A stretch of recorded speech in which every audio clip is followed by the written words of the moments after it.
ॐ पाणिनये नमः।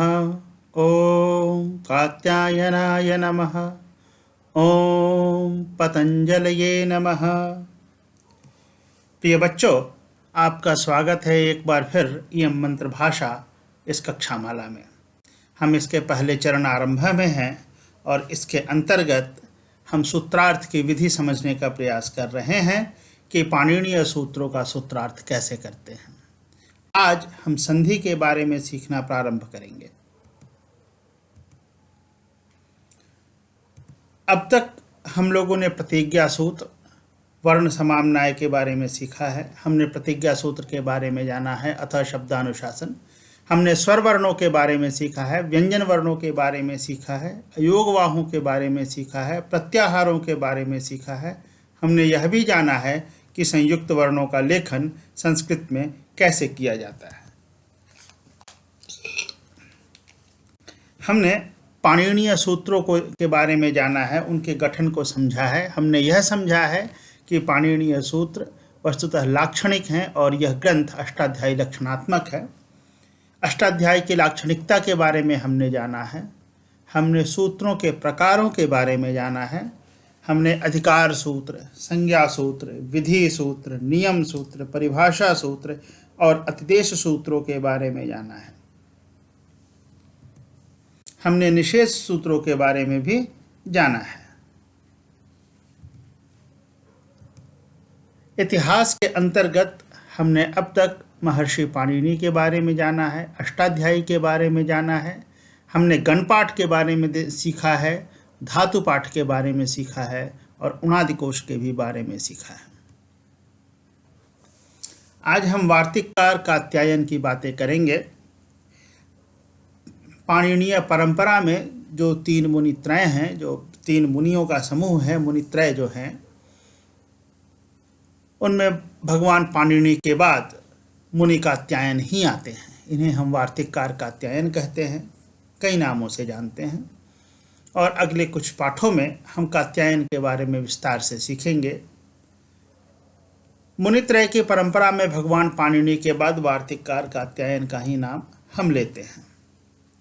उन्होंने महर्षि पाणिनि के ग्रंथों का विशद अध्ययन किया और अष्टाध्यायी में जो कुछ भी छूट गया था उसे उन्होंने वाक्य के रूप में निबद्ध किया, वाक्य के रूप में लिखा। वार्तिक के जो लक्षण बताए जाते हैं वे इस प्रकार हैं कि वार्तिक वह ग्रंथ है जो उक्त विषयों का विचार करता है। उक्त मतलब जो कहा जा चुका है, तो पाणिनि ने जो कहा उन विषयों पर उन्होंने विचार किया, उक्त पर विचार किया। जो अनुक्त है, जो नहीं कहा गया है, उन विषयों का भी विचार हम वार्तिक में करते हैं। तो महर्षि पाणिनि से जो छूट गया अष्टाध्यायी लिखने के क्रम में, संस्कृत के जो शब्द नहीं आ सके, उन्हें उन्होंने वार्तिक में संग्रह किया है। तो उन्होंने इस प्रकार अनुक्त पर भी विचार किया है। दुरुक्त अर्थात जिसे कठिनता पूर्वक कहा गया है, जिससे मंतव्य का ठीक प्रतिपादन नहीं हो पा रहा है, उन विषयों पर भी वार्तिककार कात्यायन ने विचार किया है और अपना मंतव्य दिया है।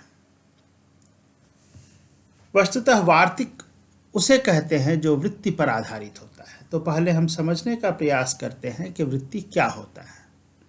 वृत्ति अर्थात जो प्रवृत्ति को बताए, तो व्याकरण शास्त्र की प्रवृत्ति बताने वाले ग्रंथ को वृत्ति कहते हैं।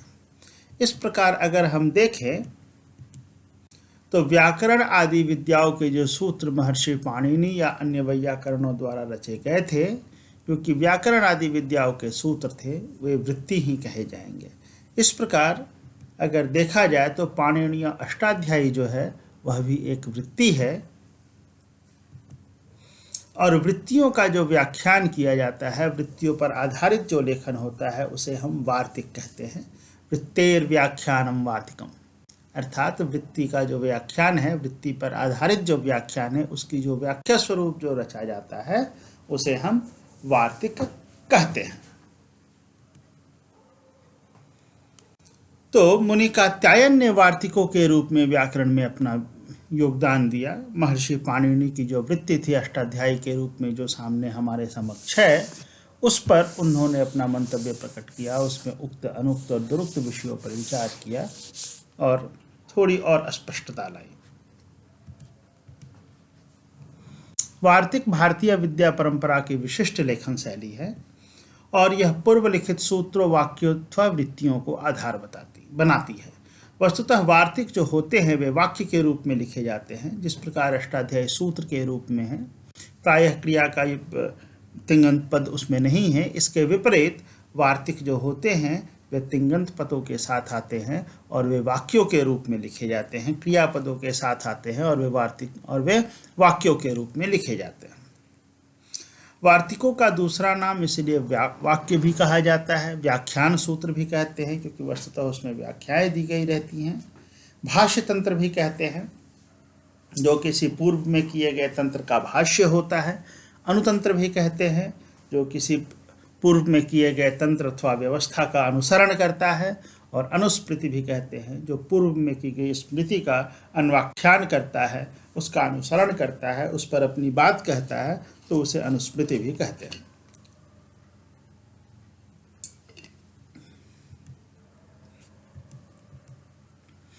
अतः वार्तिककार को वाक्यकार, वाक्यकरण, वाक्यार्थविद, पदकार आदि नामों की भी संज्ञा दी जाती है। इस प्रकार वररुचि कात्यायन को हम लोग वाक्यकार के भी नाम में जानते हैं, वाक्यकार के नाम से भी जानते हैं। जिस प्रकार पाणिनि को हम लोग सूत्रकार के नाम से जानते हैं, उसी प्रकार मुनि कात्यायन को हम लोग वार्तिककार के नाम से जानते हैं। इतिहास में बस आज इतना ही। हम लोग वार्तिकों के बारे में और विस्तार से और मुनि कात्यायन के बारे में और विस्तार से अगले पाठों में जानेंगे। आज के पाठ में पहले खंड इतिहास के बाद अब हम अपनी यात्रा, जो कि पदच्छेद से हमने आरंभ की थी, पाणिनीय सूत्रों के सूत्रार्थ की, उसको हम आगे बढ़ाते हैं। पिछले पाठ में हमने जो उदाहरण दिया था पदच्छेद का, वह गोस्वामी तुलसीदास विरचित श्री रामचरितमानस के प्रथम श्लोक का एक खंड था, पहला खंड था। वर्णानाम अर्थसंघानाम रसानाम छंदसामपि, वर्णानाम अर्थसंघानाम रसानाम छंदसामपि।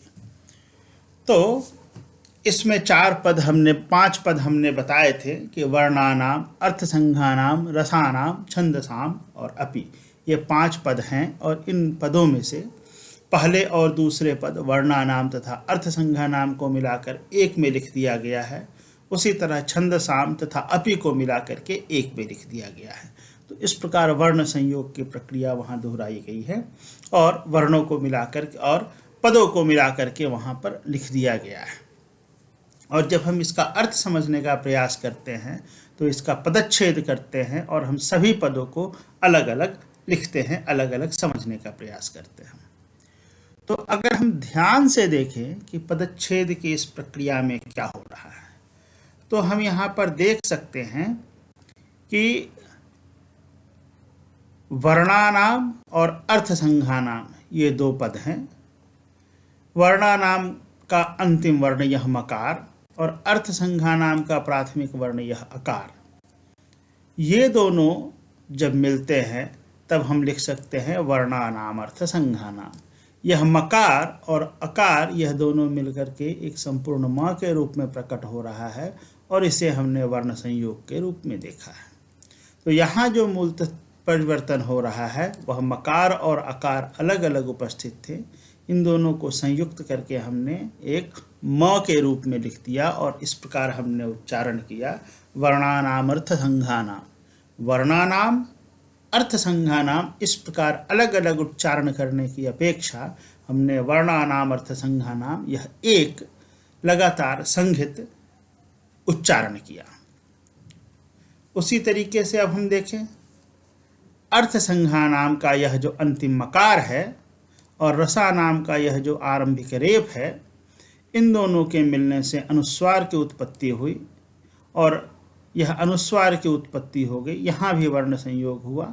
हमने यह सीखा है कि मकार के बाद जब कोई व्यंजन आता है तब यह मकार अनुस्वार में परिवर्तित हो जाता है और फिर हम लोगों ने इसको उच्चारण किया वर्णानाम अर्थसंघानाम के बाद अर्थसंघानाम रसानाम।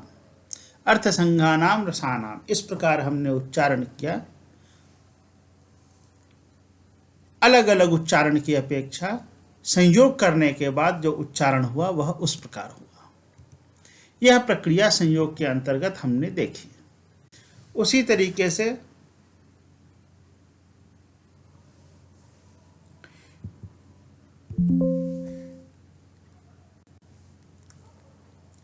हम यहाँ पर रसानाम और छंदसाम यह उच्चारण देख सकते हैं। रसानाम यह अंत्यमकार और छकार का हम संयोग करा रहे हैं, यह मकार अनुस्वार के रूप में परिवर्तित हो जा रहा है और हम तब इस प्रकार लिखते हैं। उसी तरीके से छंदसाम और अपि, यह छंदसाम का अंत्यमकार और अपि का प्रारंभिक आकार, ये दोनों मिलके यह पूर्ण म बना दिए और तब हम छंदसाम अपि यह कहने की अपेक्षा छंदसाम अपि कहते हैं। तो इस प्रकार ये जो पद संयोग की प्रक्रियाएं हो रही हैं, वस्तुतः इसमें वर्णों के बीच में संयोग हो रहा है और ये वर्ण आपस में मिल रहे हैं। उसी तरीके से हम श्रीमद् भगवत गीता के प्रथम श्लोक का हम अंश देखते हैं। पांडवाश्चैव किम कुर्वत संजय, यह इस श्लोक का अंतिम अंश है। श्रीमद् भगवत गीता के इस प्रथम श्लोक का यह अंतिम अंश है। हम इसका जो अंतिम अंश है, इस चैव पर हम अपना ध्यान केंद्रित करते हैं। च जोर एव, जब इस चैव को हम खंडित करते हैं, इसको हम अलग अलग करते हैं, तो यहाँ दो पद है, एक च है और एक एव है। अब देखते हैं इस च और एव के मिलने में क्या हो रहा है। तो वस्तुतः च और एव के मिलने से हम देख सकते हैं इस च के दो खंड हो जाएंगे, एक तो चकार हो जाएगा और एक यह आकार हो जाएगा। यह एव का है एकार और यह व। तो यहाँ पर जब इन दोनों को हम लगातार उच्चारण करते हैं, इन दोनों को पास पास रखते हैं, तो यह अ और ए मिल करके एक तीसरा ही वर्ण ऐ बनाते हैं और तब हम लिख सकते हैं इसको चकार ऐ और व, यानी चैव। इस प्रकार मिलने से यह चैव पद बनता है। तो यह जो पूरी प्रक्रिया है, एक यह वर्ण ए और एक यह वर्ण अ और एक यह वर्ण ए, ये दोनों मिलकर के एक तीसरा वर्ण ऐ बना रहे हैं। इस प्रकार के जो परिवर्तन होते हैं, इस प्रकार की जो प्रक्रियाएं होती हैं, उन प्रक्रियाओं को हम संधि कहते हैं और आज हम इनसे अपना थोड़ा सा ज़्यादा परिचय प्राप्त करेंगे।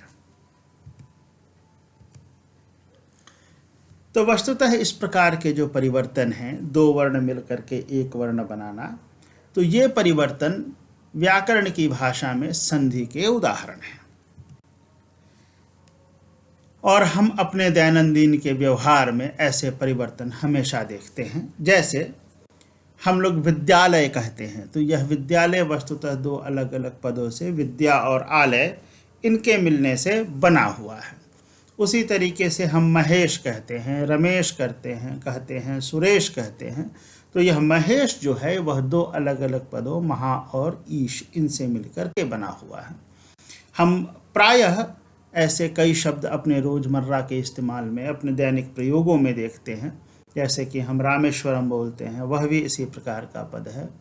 तो आज हम इस प्रक्रिया से परिचित होना शुरू करेंगे, परिचित होना प्रारंभ करेंगे और आगे के कुछ पाठों में हम संधि पर लगातार बातें करेंगे। संधि को ठीक से समझने से पहले हम संहिता की बात करते हैं। अत्यधिक निकटता को संहिता या संधि कहते हैं।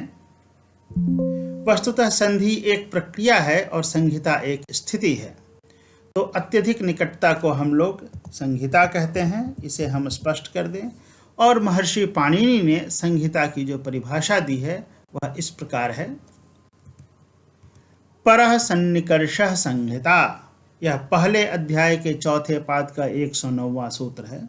तो वस्तुतः जब दो वर्णों के बीच व्यवधान नहीं होता है, हम अंतराल नहीं करते हैं, उन्हें लगातार बोलते हैं, लगातार लिखते हैं, तो हम इसे संहिता कहते हैं। परः सन्निकर्षः संहिता, अर्थात जो अत्यधिक निकटता की स्थिति है वह संहिता कहलाती है।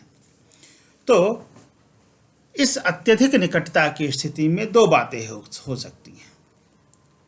दो बातें कौन कौन सी हैं? पहली बात तो होती है संयोग की, और दूसरी बात होती है संधि की।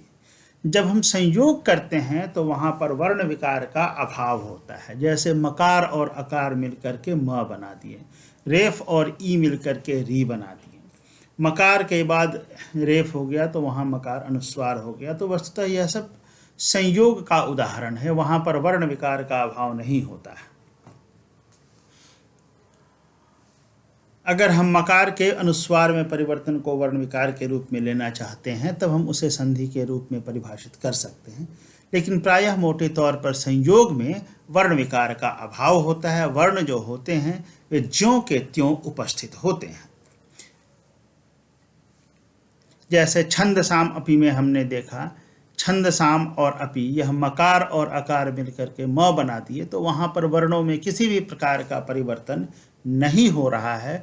मकार ज्यों का त्यों उपस्थित है, अकार भी ज्यों का त्यों उपस्थित है, सिर्फ केवल हम दोनों को एक साथ पढ़ ले रहे हैं।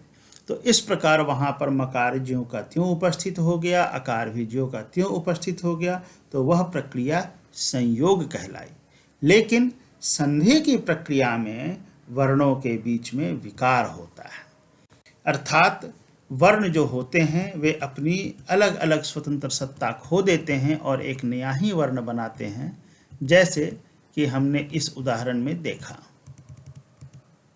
इस चैव के उदाहरण में देखा कि च और एव, यहाँ पर अकार और एकार मिलकर के एक तीसरा ही वर्ण ऐकार बना रहे हैं, और इस प्रकार चैव शब्द च और एव ये दो पद मिलकर के चैव यह बना रहे हैं। यह भी, यहाँ भी दो पद हैं, लेकिन यहाँ पर जो परिवर्तन हो रहा है यह परिवर्तन संधि कहलाएगा।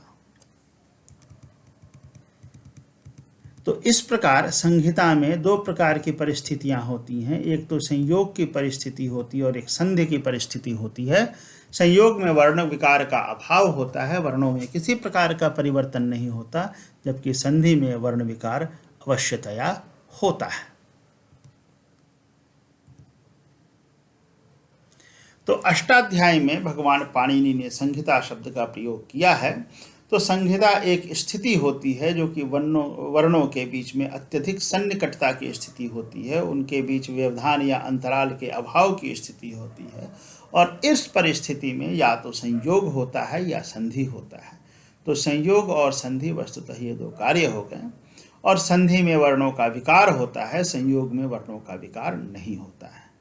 तो संहिता या संधि को व्याकरण शास्त्र रूपी भवन के मुख्य द्वार पर खड़े दो पहरेदारों में से एक कहते हैं, और व्याकरण शास्त्र में प्रवेश के लिए, परिचय के लिए इस पहरेदार को, दोनों पहरेदारों को साधना, उनसे अनुमति लेना, उनसे मित्रता स्थापित करना परम आवश्यक है।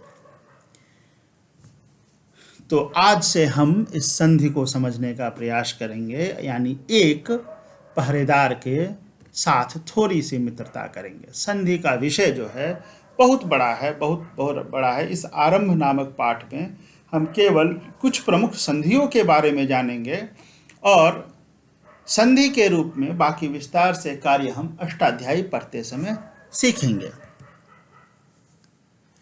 तो संहिता सदैव दो वर्णों के बीच होती है। संहिता के बारे में हमें समझना है तो हम अवश्य सबसे पहले समझें कि संहिता दो वर्णों के बीच में होती है। भले ही दो पद मिल रहे हैं, लेकिन संहिता जो होती है तत्वतः दो वर्णों के बीच में ही होती है।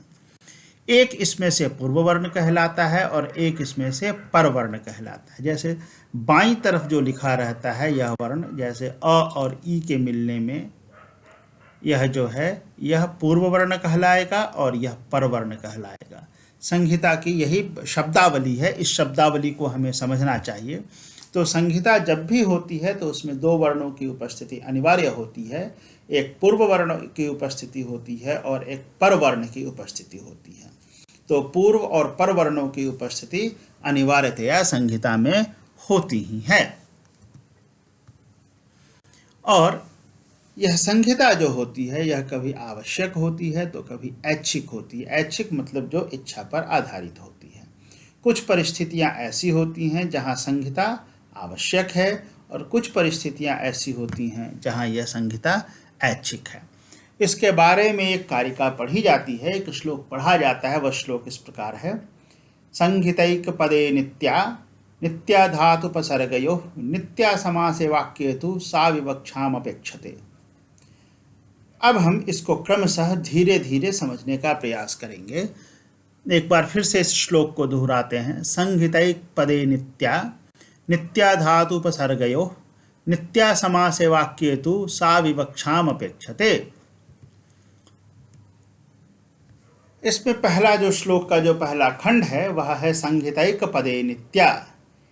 एक पद में संहिता अवश्य होती है। जब एक पद हो रहा है तब संहिता अवश्य होती है।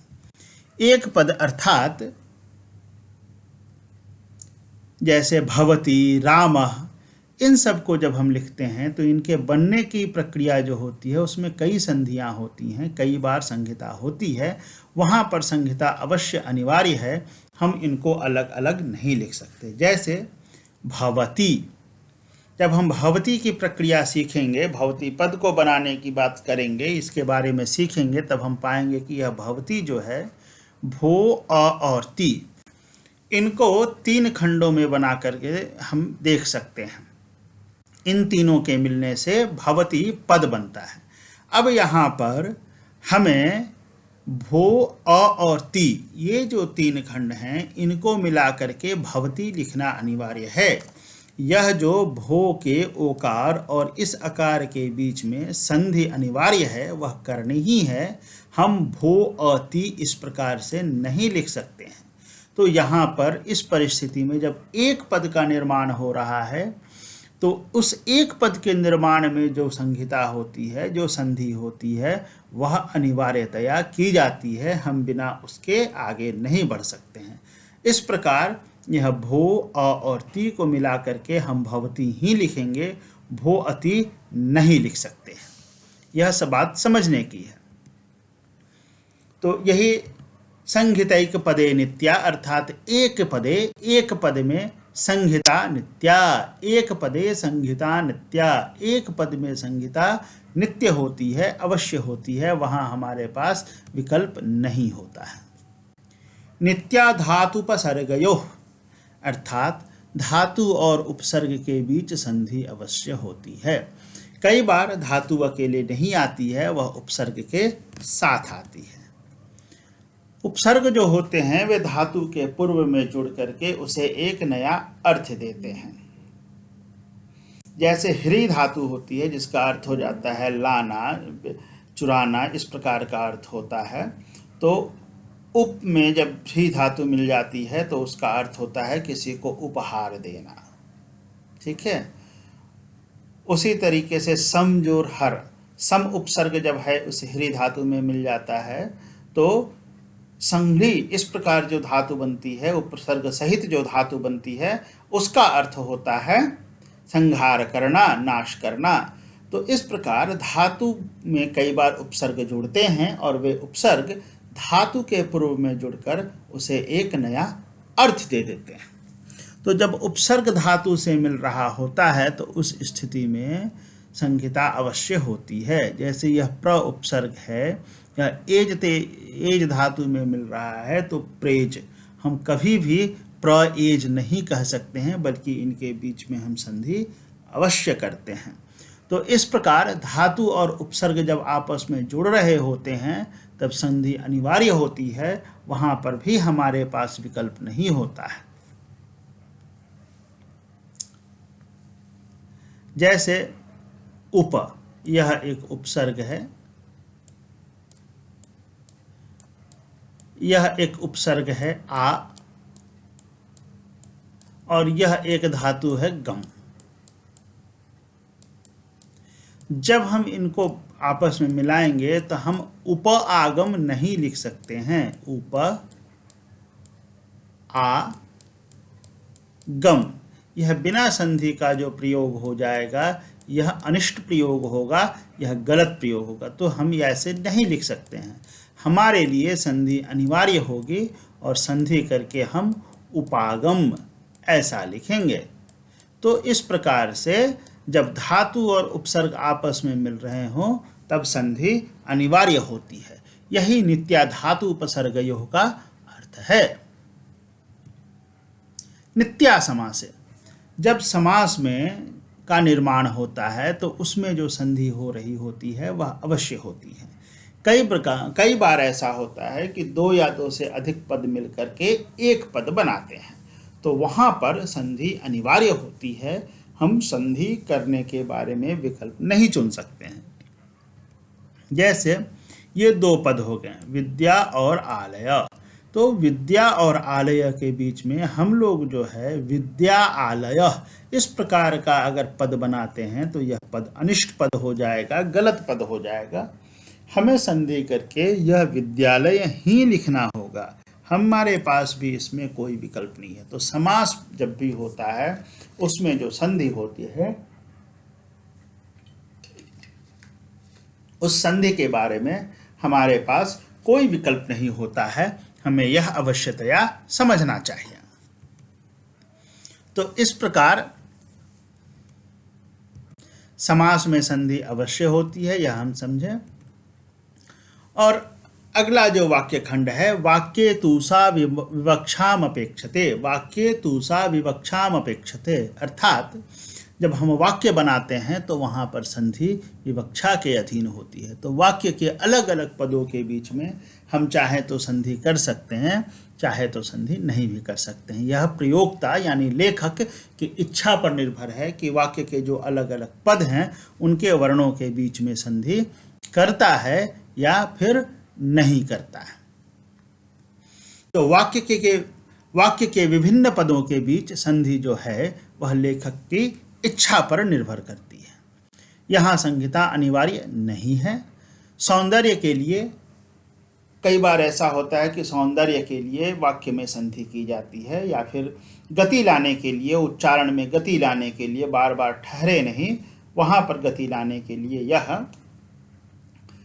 प्रयोक्ता की इच्छा पर निर्भर है, लेखक की इच्छा पर निर्भर है कि वह संधि कर दे अथवा चाहे तो नहीं भी करे। जैसे कि प्रारंभ में ही जो हमने उदाहरण दिया छंदसाम अपि, तो यहाँ पर छंदसाम और अपि ये दो अलग अलग पद हैं, वाक्य के अलग अलग पद हैं। अब इनके बीच जो है संधि करना यह विवक्षा पर लेखक के इच्छा पर निर्भर है। तो लेखक ने सुंदरता की दृष्टि से, उच्चारण में गति लाने की दृष्टि से छंदसाम अपि ऐसे लिखने की अपेक्षा छंदसाम अपि यह लिखना उचित समझा। तो छंदसाम और अपि ये दो अलग अलग पद हैं और ये वाक्य के अलग अलग पद हैं। ये मिलकर के एक पद नहीं बना रहे हैं, कोई समास का निर्माण यहाँ पर नहीं हो रहा है, वे एक पद में भी नहीं हैं। तो इस प्रकार से यहाँ पर जो संधि होगी वह केवल और केवल लेखक की इच्छा से होगी। लेखक यदि चाहेगा कि वह वाक्य में गति लाना चाहता है, उच्चारण में गति लाना चाहता है, सौंदर्य का वर्धन करना चाहता है, तो वह वहाँ पर संधि कर देगा। तो इस प्रकार वाक्य के अलग अलग पदों के बीच में जो संधि होती है वह संपूर्णतया विवक्षा पर आधारित होती है। जैसे एक वाक्य हम देखते हैं, कमलम अत्र न अस्ति, इसमें ये 4 पद हैं। अब कमलम अत्र न अस्ति, यह उच्चारण की अपेक्षा लेखक ने लिख दिया कमलम अत्र नास्ति। तो यहाँ पर लेखक ने इस न में उपस्थित जो अकार है और अस्ति का जो आरंभिक अकार है, इन दोनों को मिला करके आकार के रूप में लिखते हुए नास्ति यह लिख दिया। तो यह उच्चारण में गति लाने के लिए हुआ और संपूर्णतया लेखक की इच्छा पर निर्भर है। तो कमलम अत्र न अस्ति हम ऐसे भी लिख सकते हैं, कमलम अत्र नास्ति हम ऐसे भी लिख सकते हैं।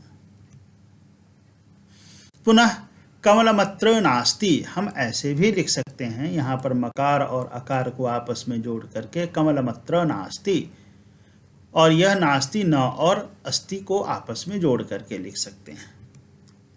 तो इस प्रकार का जो लेखन है कमलम अत्र न अस्ति, ये वाक्य के अलग अलग पद हैं, इनके बीच संधि उत्पन्न कर देना यह संपूर्णतया लेखक की इच्छा पर निर्भर है। हम इसको कई प्रकार से लिख सकते हैं। कमलमत्रास्तीन ऐसे भी लिख सकते हैं।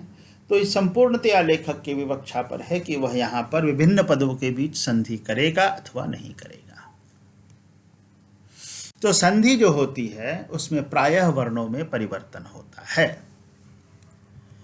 कभी पहले वर्ण में परिवर्तन होगा, कभी दूसरे वर्ण में परिवर्तन होगा, कभी दोनों ही वर्णों में परिवर्तन होता है और उनकी जगह पर एक तीसरा वर्ण आ जाता है। अब ये सभी संधि की स्थितियां हम धीरे धीरे आगे के अपने पाठों में देखेंगे, आगे की कक्षाओं में देखेंगे। संस्कृत में संधि का विस्तार बहुत अधिक है। हम केवल कुछ आरंभिक मुख्य संधियां सीखेंगे और यह संधि जो है यह संधि में भाग ले रहे वर्णों पर तो निर्भर करती ही है, साथ में भी हम यह इस बात पर भी निर्भर करती है कि वे वर्ण पद के अंत में हैं या पद के बीच में। तो इस प्रकार संधि की गहनता, इसका संश्लेष बहुत है। हम धीरे धीरे जब हम मूल पर जाएंगे और अष्टाध्यायी पढ़ेंगे तो हम संधि की इन कई स्थितियों से परिचित होते जाएंगे। लेकिन इस आरंभ पाठ में हम सूत्रार्थ को समझने के लिए कुछ बेहद आवश्यक आरंभिक संधियों को ही समझेंगे। संधि के प्रभेदों पर अब हम आते हैं कि इसके कितने प्रकार के भेद हैं। तो वस्तुतः 3 प्रकार के इसके भेद होते हैं। अच्च संधि, जिसको कि हम स्वर संधि भी कहते हैं, हल संधि, जिसको कि हम व्यंजन संधि भी कहते हैं, और विसर्ग संधि। अच्च संधि में पूर्व और पर दोनों ही वर्ण स्वर होते हैं। जैसा कि आप सभी बच्चों को बताया गया कि संधि हमेशा वर्णों के बीच में ही होती है और उसमें जो पहला वर्ण है वह पूर्व वर्ण कहलाता है और बाद का जो वर्ण है वह पर वर्ण कहलाता है। तो अच्च संधि में जब पूर्व वर्ण और पर वर्ण दोनों स्वर होते हैं तो वैसी संधि अच्च संधि कही जाती है। जब पूर्व वर्ण हल होता है और पर वर्ण अच्च या हल होता है तब वह व्यंजन संधि कहलाती है, और जब पूर्व पक्ष में विसर्ग होता है, पर पक्ष में अच्च या हल होता है, तब वह विसर्ग संधि कही जाती है। वस्तुतः संधि का निर्णय इस बात पर होता है कि किसमें परिवर्तन हो रहा है। यदि संधि की प्रक्रिया में अच्च में परिवर्तन हो रहा है, स्वर में परिवर्तन हो रहा है, तो वह अच्च संधि कही जाती है। यदि संधि की प्रक्रिया में हल में परिवर्तन हो रहा है, व्यंजन में परिवर्तन हो रहा है, तो उसे हम हल संधि या व्यंजन संधि कहते हैं।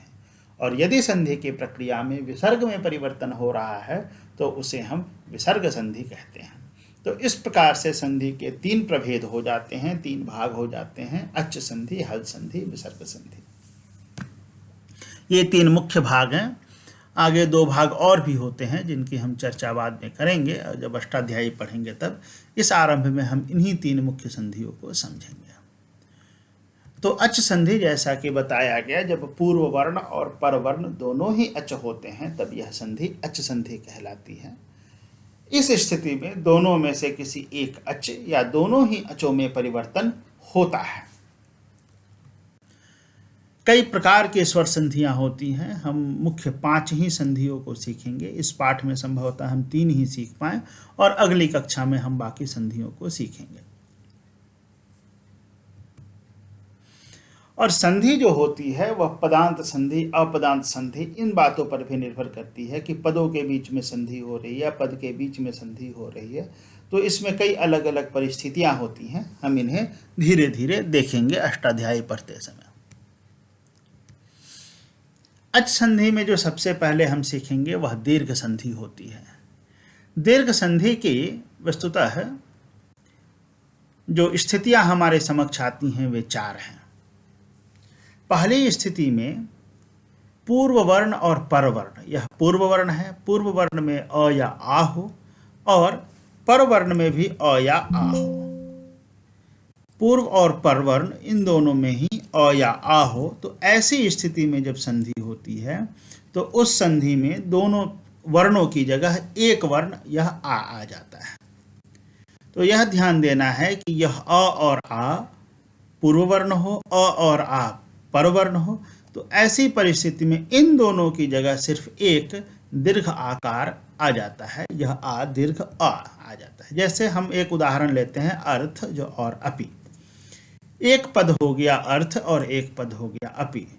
इस अर्थ के अंत में यह अकार है, अर्थ वस्तुतः इसका उच्चारण होना चाहिए। तो अर्थ और अपि, तो अर्थ का जो यह अंतिम अ है और अपि का जो यह आरंभिक अ है, इन दोनों को मिलने से, इन दोनों को मिलाने से, इनके मिलने से इन दोनों के स्थान पर एक दीर्घ वर्ण आकार का आगमन हो जाता है, इनका आदेश हो जाता है। तो इस अ और इस अ दोनों को हटा करके एक यह आ गया। तो यहाँ पर अर्थ आ पी। तो इस प्रकार से जो पदों को मिलाने से जो हम लिखेंगे वह अर्थापि होगा। कुछ और उदाहरण देखते हैं, जैसे स्वर्ण और आलय। तो यहाँ स्वर्ण के बाद का जो अ है और आलय के में जो आरंभिक आ है, उनके मिलने से यह स्वर्णालय हो जा रहा है। जैसे यहाँ हम लिख सकते हैं अ जोर आ बराबर आ, यह हम यहाँ पर लिख सकते हैं। उसी तरीके से हम यह देखते हैं विद्या और आगम। तो यहाँ पर पूर्व वर्ण में भी आ है और पर वर्ण में भी आ है, उन दोनों को मिलाने से सिर्फ एक वर्ण बच जाता है, वह आ है। तो इस प्रकार हमें यह समझना है कि दो वर्ण आरंभ में थे, अब इन दोनों को मिला करके सिर्फ एक वर्ण रह जाता है, यह समझना है। सिर्फ एक वर्ण रह जाता है, दो को हटा करके। इस प्रकार दोनों ही वर्ण स्वतंत्र अपनी सत्ता यत्ता खो देते हैं और इनकी जगह एक ही वर्ण आ आता है। दीर्घ संधि के कुछ और उदाहरण देखें, जैसे हमने रमापि देखा। रमा और अपि ये दो पद हैं, इनमें रमा का आकार, म का इस अंत का आकार और यह अपि। तो यहाँ पर जो स्थिति बनती है वह आ और अ के मिलने से, यहाँ दो वर्ण हैं, पूर्व वर्ण आ है, पर वर्ण अ है, इनके मिलने से हमारा जो वर्ण नया बना वह आ बना है। तो यह दो वर्ण आ, एक वर्ण आ और एक वर्ण अ की जगह पर सिर्फ एक दीर्घ वर्ण आ गया। उसी तरीके से हम इस चंद्रानन में देखें, इसमें अ और आ इन दोनों की जगह पर एक आ जाता है। तो चंद्रानन यह एक पद बन जाता है, सॉरी हाँ, यह चंद्रानन एक पद बन जाता है। चंद्र और आनन संधि हो रही है यहाँ पर भी। यहाँ पर पूर्व वर्ण आकार है और अंत्य वर्ण आकार है, पर वर्ण आकार है, और इन पूर्व वर्ण और पर वर्णों के मिलने से सिर्फ एक वर्ण दीर्घ वर्ण आ बच जाता है और तब हमारे पास जो पद बना वह चंद्रानन हो गया। उसी प्रकार से एक वाक्य है, न आगता अस्ति, नहीं आई है। तो इस नकार का अ, आकार के आगता के आ में संधि होती है। उसी प्रकार से ता के आकार में, अंतिम आकार में और अस्ति के आरंभिक अकार में संधि होती है। तो यहाँ पर यहाँ पर एक संधि हो रही है और यहाँ पर एक संधि हो रही है। इसके बाद जो शब्द हमारे पास, जो पद संयोग के पश्चात, पद समूह के पश्चात, जो संधि के पश्चात जो पद समूह बच गया वह नागतास्ति। हम इसको इस प्रकार से लिख सकते हैं। यहाँ अभी भी 3 पद हैं, यह ध्यान देने की बात है, यहाँ अभी भी 3 पद हैं। ऐसा नहीं है कि यह नागतास्ति एक पद हो गया, लेकिन हमने सौंदर्य की दृष्टि से वाक्य के 3 अलग अलग पदों को मिला करके लिख दिया। तो इस प्रकार एक और उदाहरण देखते हैं, बालिका आगता आनने।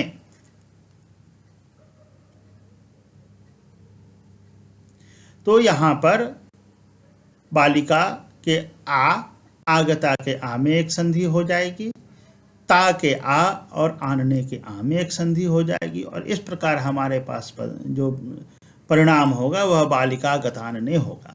तो इस प्रकार संधियां होती हैं। तो जब पूर्व वर्ण अकार या आकार हो, ह्रस्व या दीर्घ आकार हो, पर वर्ण भी ह्रस्व या दीर्घ आकार हो, दोनों में से कोई भी हो, तो जो हमारे पास परिणाम के रूप में संधि के पश्चात जो वर्ण बचता है वह केवल दीर्घ आकार होता है। तो सदैव यह ध्यान रखना है कि 2 वर्णों को हटा करके एक वर्ण आ रहा है। उसी प्रकार दीर्घ संधि की जो दूसरी स्थिति होती है वह है जब पूर्व वर्ण ह्रस्व ई या दीर्घ ई हो, पर वर्ण भी ह्रस्व ई या दीर्घ ई हो, तो दोनों की संधि के पश्चात केवल एक दीर्घ इकार बच जाता है। कुछ उदाहरण देखते हैं, जैसे हरि इच्छा, हरि इच्छा। तो हरि री का इकार और इच्छा का इकार, तो यहाँ पर जो हमारे पास स्थिति बन रही है वह ह्रस्व ई जोर ह्रस्व ई बराबर एक दीर्घ ई। तो दो ह्रस्व ई के स्थान पर एक दीर्घ ई आ गया इस हरिच्छा में। मुनि में जो स्थिति बन रही है वह है ह्रस्व ई जोर दीर्घ ई बराबर दीर्घ ई, यह स्थिति बनी मुनीश में।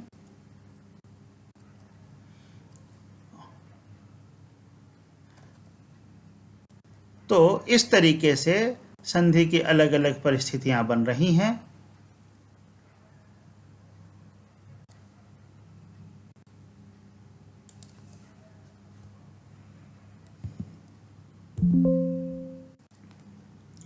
तो हरिच्छा में जो हमारे पास जो स्थिति बनी वह ई जोर ई बराबर ई की स्थिति है।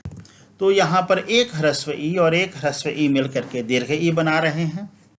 उसी तरीके से मुनीश में जो हमारे पास स्थिति बन रही है वह एक ह्रस्व ई और एक दीर्घ ई के मिलने से एक ही दीर्घ ई हमारा यहाँ पर आ रहा है।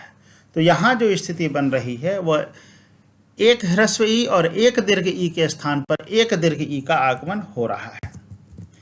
अब हम गौरिच्छा में हम देखते हैं, एक दीर्घ ई और एक ह्रस्व ई, इसके मिलने से हमारे पास एक दीर्घ ई का आगमन हो रहा है, आदेश हो रहा है। यानी दो वर्णों के स्थान पर एक दीर्घ ई और एक ह्रस्व ई, इसके स्थान पर एक ही वर्ण हमारे पास आ गया। यहाँ जो स्थिति बन रही है एक दीर्घ ई बराबर दीर्घ ई। तो ये भी अलग अलग स्थितियां होती हैं। पूर्व पक्ष में ह्रस्व ई या दीर्घ ई हो, पर पक्ष में भी ह्रस्व ई या दीर्घ ई हो, तो दोनों ही परिस्थितियों में दोनों वर्णों को हटा करके एक दीर्घ ईकार आ जाता है।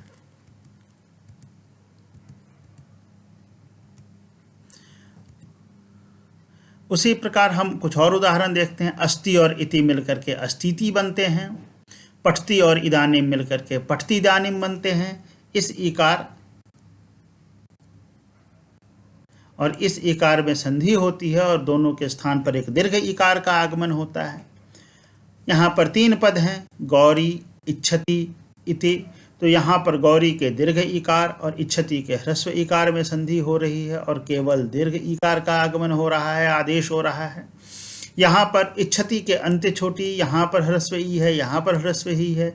इन दोनों के मिलने से एक दीर्घ ई यहाँ पर आदेश हो रहा है। तो इस प्रकार गौरिच्छति थी, इस प्रकार का हमारा समूह बन गया। करोति, इति और ईश्वरः। तो करोति, इति और ईश्वरः जो है, यहाँ पर ह्रस्व इकार, इस ह्रस्व इकार और ह्रस्व इकार के मिलने से दीर्घ ई, पुनः इस ह्रस्व इकार और दीर्घ इकार के मिलने से दीर्घ ई। तो करोति इति ईश्वरः, इस प्रकार का पद समूह बना। तो इस प्रकार की संधियां होती हैं। पुनः एक स्थिति बनती है जब पूर्व वर्ण ह्रस्व उ या दीर्घ उ हो, पर वर्ण ह्रस्व उ या दीर्घ उ हो। तो इस परिस्थिति में सदैव एक दीर्घ वर्ण उ का आगमन होता है, दीर्घ उकार का आगमन होता है, इसका आदेश होता है। हम दोनों ही वर्णों को हटा देते हैं और एकमात्र वर्ण यही दीर्घ उकार बचा रह जाता है।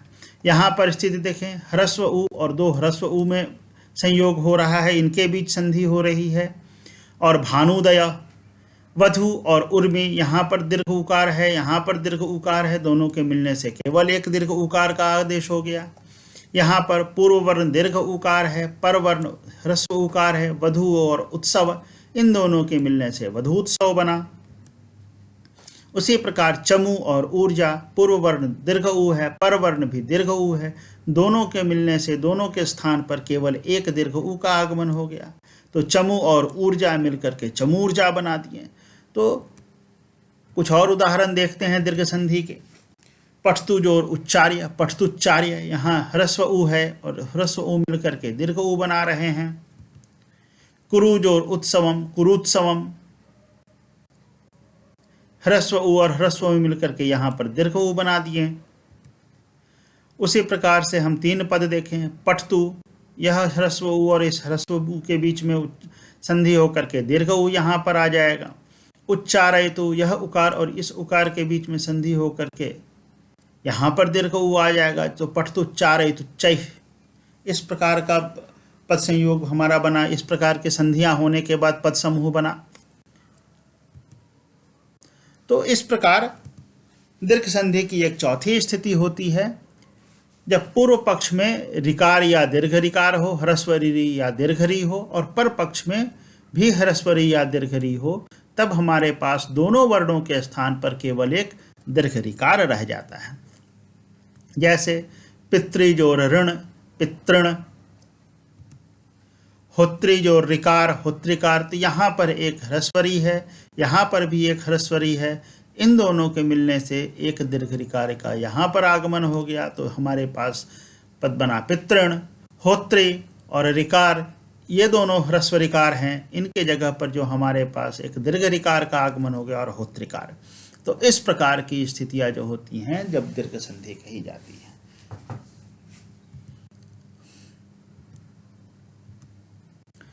अब हम देखते हैं कि इन चारों परिस्थितियों में संधि के पूर्व वर्ण ह्रस्व भी हो सकता है, दीर्घ भी हो सकता है, पर वर्ण ह्रस्व भी हो सकता है, दीर्घ भी हो सकता है। लेकिन जब संधि हो जाती है तब दोनों के पश्चात केवल एक दीर्घ वर्ण ही आता है। तो किसी वर्ण के स्थान पर दूसरे वर्ण के आने को आदेश कहते हैं। तो इस प्रकार यहाँ पर 2 वर्णों को हटा करके एक दीर्घ वर्ण आ रहा है। इस संधि में 2 वर्णों को हटा करके एक दीर्घ वर्ण आ रहा है, यह हमें समझना है। और यहाँ पर हम तब व्याकरण की भाषा में कहेंगे 2 वर्णों के स्थान पर एक दीर्घ वर्ण का आदेश हो रहा है। तो किसी वर्ण के स्थान पर दूसरे वर्ण के आने को हम आदेश कहते हैं। तो यहाँ पर व्याकरण की भाषा में हम कहेंगे 2 वर्णों के स्थान पर एक दीर्घ वर्ण का आदेश हो रहा है। इस प्रक्रिया को हम दीर्घादेश कहते हैं, अर्थात दीर्घ वर्ण का आदेश। तो अब हम कह सकते हैं कि 2 वर्णों के स्थान पर एक दीर्घादेश यहाँ पर हो रहा है। तो चूंकि यहाँ पर इस संधि में दीर्घादेश होता है, दीर्घ वर्ण का आदेश होता है 2 वर्णों के स्थान पर, इसीलिए इसे हम दीर्घ संधि कहते हैं। तो इस दीर्घादेश के कारण ही इस संधि को दीर्घ संधि कहा जाता है। अब संधि के अगले पड़ाव पर हम चलते हैं, जिसका नाम है गुण संधि। गुण संधि में 3 स्थितियां होती हैं। पहली स्थिति है, 4 स्थितियां वहां भी हैं, हम उन सभी को देखेंगे।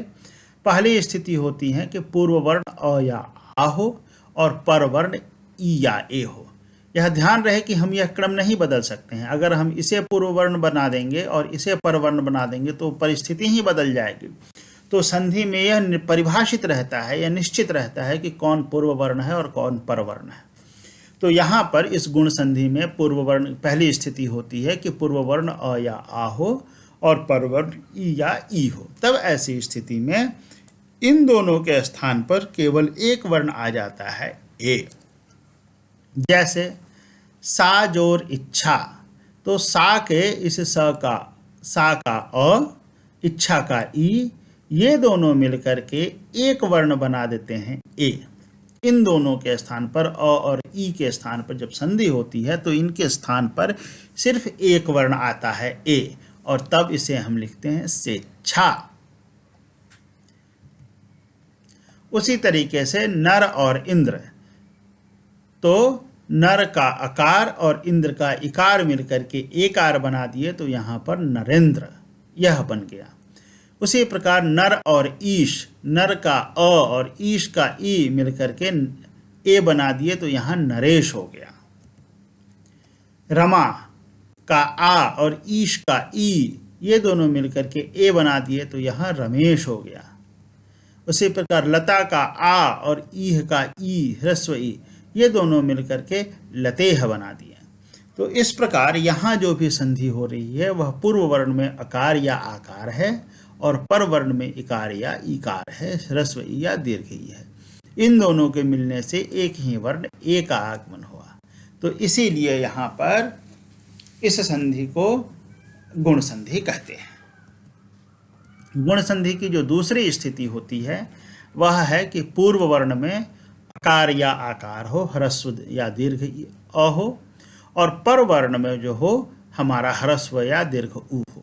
इन दोनों के मिलने से, इन दोनों की संधि होने से इन दोनों को हटा करके सिर्फ एक वर्ण ओ आ जाता है। जैसे ज्ञान और उपदेश, तो ज्ञान का आकार और उपदेश का उकार, ये दोनों मिलकर के उकार बना दिए हैं और तब हमारे पास पद बन गया जो संधि हुई सो ज्ञानोपदेश के रूप में संधि हुई।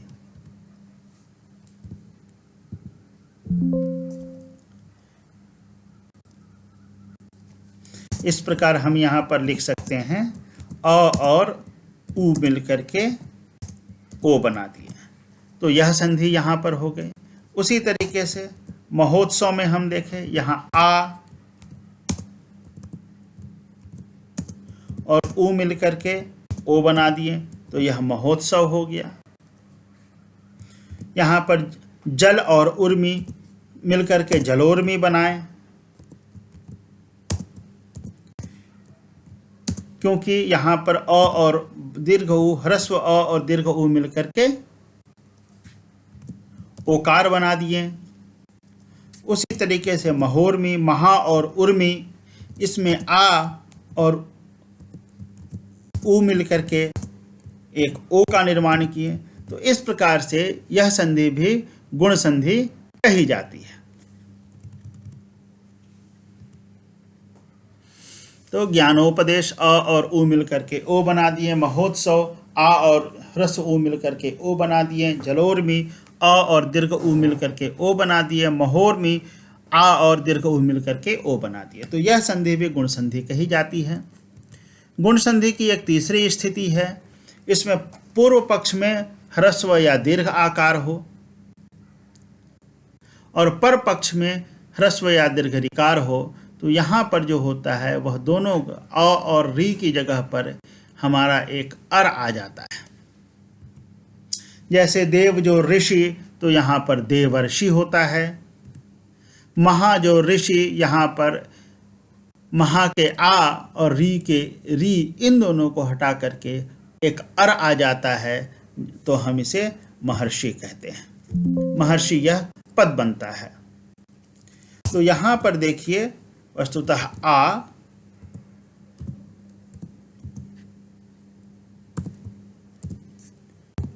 मह आ जोर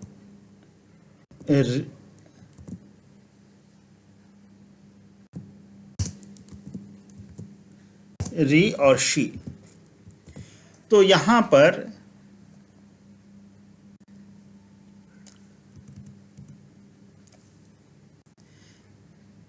इस आ और इस री को हटा करके एक अर आ जाता है इस संधि के होने की स्थिति में। इस तब हम लिखेंगे मह अर शी।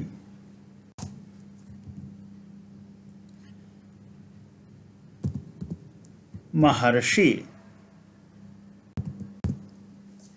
तो यह प्रक्रिया हो गई इस संधि की। तो जब ह्रस्व या दीर्घ अ मिलकर ह्रस्व या दीर्घ री से मिलते हैं तो दोनों के स्थान पर एक अर का आगमन हो जाता है और यह भी गुण संधि कही जाती है। महा और ऋषि मिलकर के महर्षि बनाते हैं, देव और ऋषि मिलकर के देवर्षि बनाते हैं। गुण संधि की एक अंतिम स्थिति है जब पूर्व पक्ष में ह्रस्व या दीर्घाकार हो और पक्ष में दृकार हो, तो दोनों मिलकर के अल बनाते हैं। जैसे तव जो दृकार तबलकार। तो इस प्रकार ये जो चार परिस्थितियां हो गई, ये गुण संधि की स्थितियां हो गई और हम बार बार अपने वाक्य व्यवहारों में ऐसा करते ही हैं। जैसे महेश, रमेश, सुरेश, रामेश्वर आदि जो भी यहाँ पर महर्षि, सप्तर्षि, राजर्षि, ये सब जो कुछ भी हैं ये सभी गुण संधि के उदाहरण हैं। तो व्याकरण में अ, ए तथा ओ को गुण स्वर कहते हैं। जब हम अष्टाध्यायी में पढ़ेंगे तब उसके दूसरे सूत्र में देखेंगे कि अ, ए तथा ओ ये गुण स्वर हैं। यहाँ पर इस संधि में ह्रस्व ई और दीर्घ ई का गुण ए होता है, ह्रस्व उ और दीर्घ उ का गुण ओ होता है। री का गुण स्वर अ है लेकिन र के साथ।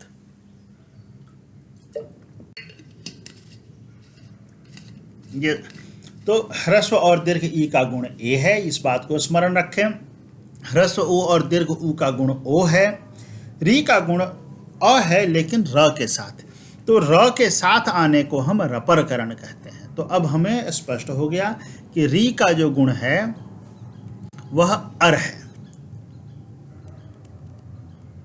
री का गुण अ नहीं है, र के साथ अ है, और इस प्रक्रिया को रपरकरण कहते हैं, यानी र पर में आ जा रहा है, र बाद में आ जा रहा है। तो यहाँ पर एक परिस्थिति जब अ और ई मिल रहे हैं तो एक परिस्थिति में एक गुण स्वर ए आ रहा है।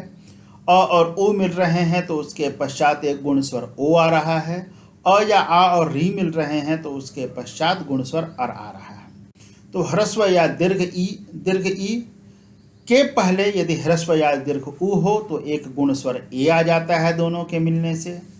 ह्रस्व या दीर्घ अकार के बाद, ह्रस्व या दीर्घ अ के बाद जब ह्रस्व या दीर्घ उ आता है तो दोनों के मिलने से एक गुण स्वर ओ होता है। ह्रस्व या दीर्घ ऋकार, इसके पूर्व यदि ह्रस्व या दीर्घ अ होता है तो उनके मिलने से अर होता है। तो और उसी प्रकार से ह्रस्व या दीर्घ अकार के बाद जब ह्रस्व या दीर्घ लृ आता है तो उसका गुण अल हो जाता है। तो यहाँ पर जहाँ कहीं भी संधि हो रही है, संधि के बाद एक गुण स्वर आ रहा है और इसे गुणादेश कहते हैं, इसे गुणादेश कहते हैं।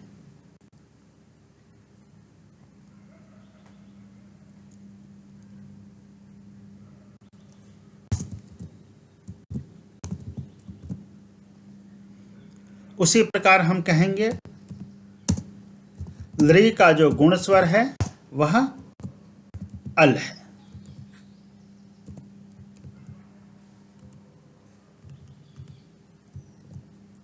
तो इन चारों प्रक्रियाओं में, संधि की इन चारों अवस्थाओं में हम यह पाते हैं कि संधि के बाद एक गुण स्वर आ रहा है और इस दोनों के स्थान पर गुण स्वर के आने को हम गुणादेश कहते हैं। गुण स्वर का आदेश हो रहा है और गुणादेश के कारण ही इस संधि को हम गुण संधि कहते हैं। तो यह गुण संधि की स्थिति हो गई।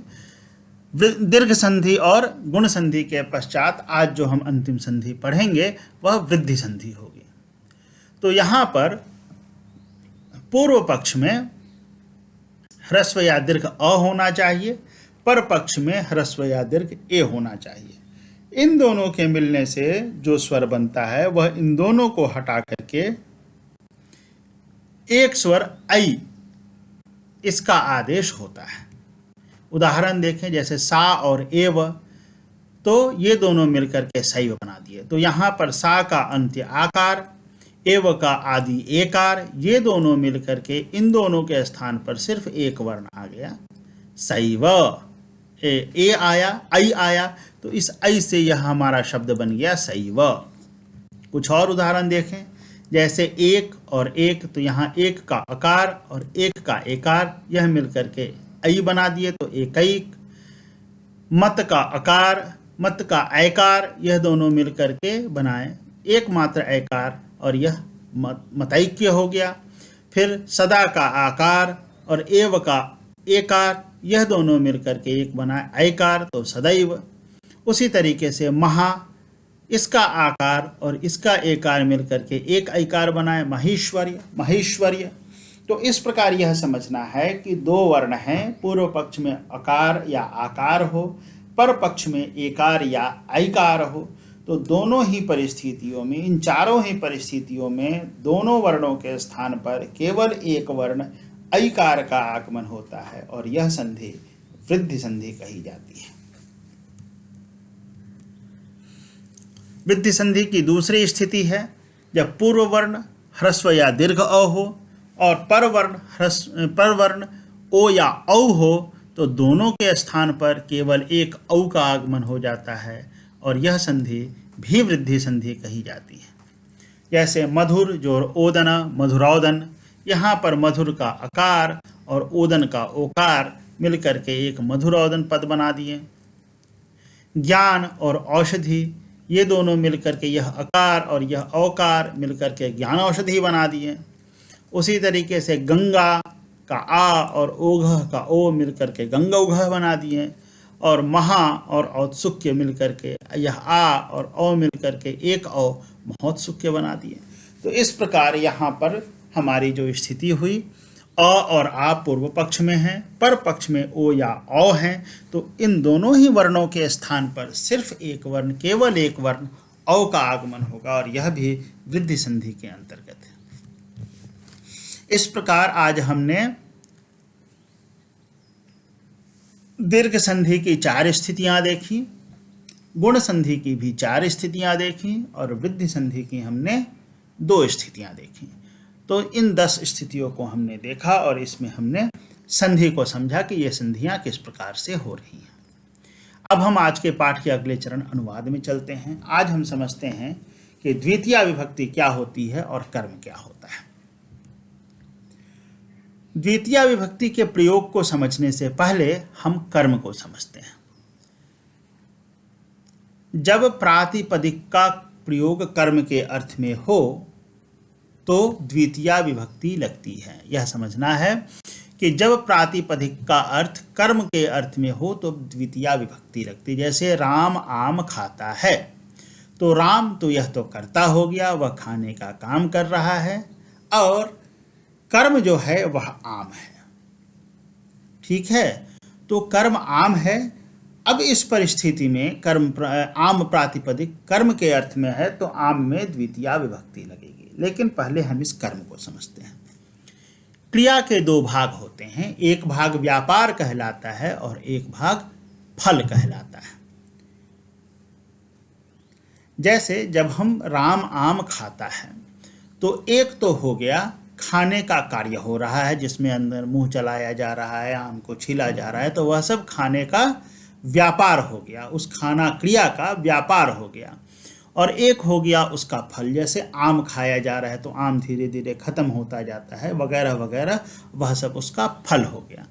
तो क्रिया के 2 भाग हो जाते हैं, एक भाग व्यापार कहलाता है और एक भाग फल कहलाता है।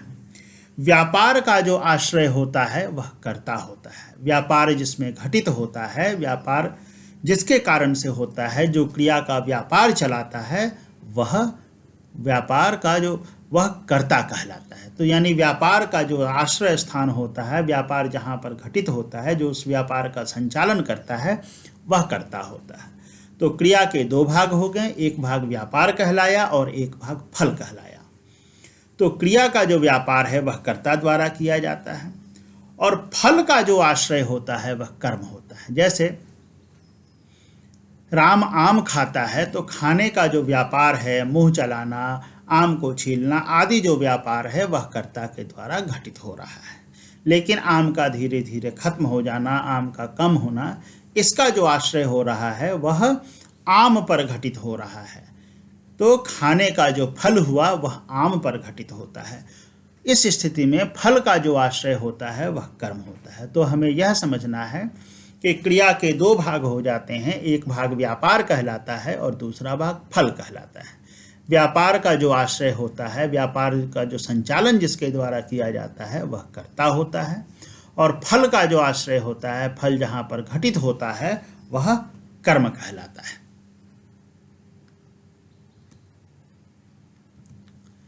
तो राम आम खाता है, खाना एक क्रिया हो गई, खाने की क्रिया व्यापार, इसमें मुंह चलाना, खाना चबाना आदि हैं। खाने का प्रभाव यह फल हो गया, आम का खत्म होना, और खाने की क्रिया जो है व्यापार, वह जहाँ पर घटित हो रही है कर्ता। व्यापार का जो आश्रय वह कर्ता हो गया और फल का जो आश्रय हो गया वह कर्म हुआ। तो हमेशा इस बात को समझना है कि जब भी क्रिया के 2 व्यापार होंगे, 2 भाग हो जाएंगे, व्यापार और फल, क्रिया के 2 भाग होते हैं, और व्यापार का और फल का जब अलग अलग आश्रय होता है तो फल का जब आश्रय होता है जो होता है वह कर्म कहलाता है। तो इस कर्म में सदैव द्वितीया विभक्ति होती है। जैसे राम युद्ध जीतते हैं तो यहाँ पर युद्ध जो है वह कर्म है। कृष्ण गीता कहते हैं तो यहाँ पर जो है गीता वह कर्म है। शिव स्तोत्र गाते हैं तो यहाँ पर स्तोत्र जो है वह कर्म है।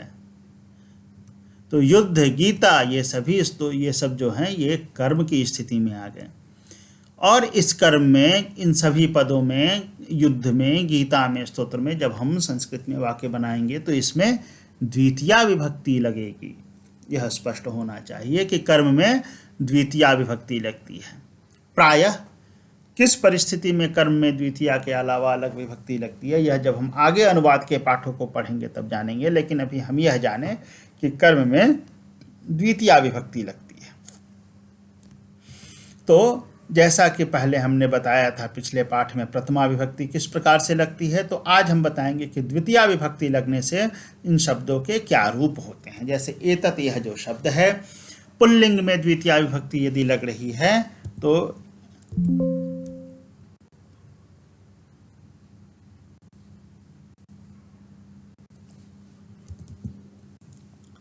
इससे हमारा रूप बना एतम, एक वचन का, एतौ, एतान।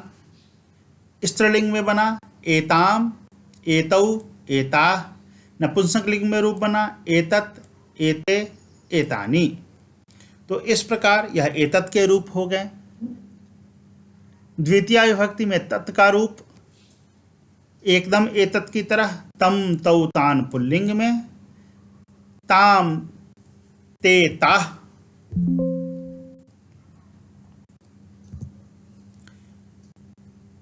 ये स्त्रीलिंग में, और तत्ते, तानि ये नपुंसक लिंग में बने। उसी प्रकार त्वम के, युष्मत के त्वाम, युवाम, युष्मान। अस्मत् का माम, आवाम, अस्मान। रामों का रामम, रामौ, रामान। रमा का रमाम, रमे, रमा। कमल का कमलम, कमले, कमलानी। तो ये सभी जो हैं हमारे पास ये द्वितीया विभक्ति के पद हैं। द्वितीया विभक्ति का प्रयोग कब होता है? द्वितीया विभक्ति का प्रयोग सदैव कर्म में होता है।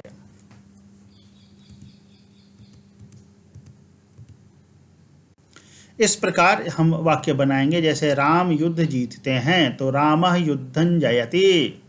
कृष्ण गीता कहते हैं, कृष्णः गीतां कथयति। शिव स्तोत्र गाते हैं, शिवः स्तोत्रं गायति। मैं तुम्हें नहीं बुलाता हूँ, अहम त्वाम न आह्वयामि। तो ये सभी जो पद हैं, युद्धम, गीताम, स्तोत्रम, त्वाम, इन सभी में द्वितीया विभक्ति लगी है, क्योंकि युद्ध, गीता, स्तोत्र और त्वम या युष्मद ये सभी कर्म में हैं, यहाँ पर कर्म कारक में उपस्थित हैं। कुछ और उदाहरण देखते हैं। जैसे मैं पुस्तक पढ़ता हूँ, अहम पुस्तकम पठामि। वे दोनों, ये दोनों कपड़े पहनते हैं। तो यहाँ पर ये दोनों कपड़े द्विवचन में हैं और यह कर्म है। तो तौ, एतौ, एते वस्त्रे धारयतः, क्योंकि वस्त्र नपुंसक लिंग में होता है।